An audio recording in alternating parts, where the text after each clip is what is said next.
এইবার বাংলাদেশ এবং অস্ট্রেলিয়া ম্যাচে গড়ল এক অবাক করা কীর্তি। বাংলাদেশ এবং অস্ট্রেলিয়ার অনুষ্ঠিত প্রথম ম্যাচে বাংলাদেশ যখন দাপটের সহিত অস্ট্রেলিয়ার বিপক্ষে জয়লাভ করে, তখন যেন পুরো ক্রিকেট পাড়ায় রীতিমতো শোরগোল শুরু হয়ে গিয়েছিল।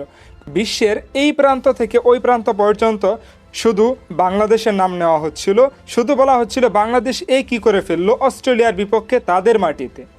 যদিও বাংলাদেশ এবং অস্ট্রেলিয়া ম্যাচ শুরু হওয়ার পূর্বে কেউ ভাবেনি বাংলাদেশ এমন কোনো কাণ্ড ঘটাতে পারে, এমন কোনো কিছু দেখাতে পারে। তাই তো বাংলাদেশ এবং অস্ট্রেলিয়ার মধ্যে প্রথম অজিদের মধ্যে যে দর্শক ছিল তারা প্রথমে মাঠে আসতে চায়নি, কিন্তু যখন বাংলাদেশ অস্ট্রেলিয়ার সাথে খুব ভালোভাবে ডমিনেট করলো, তখন যেন তাদের মাথার হুঁশ উড়ে গেল। তারা ভাবতেছিল কি হয়ে গেল, কিভাবে হয়ে গেল।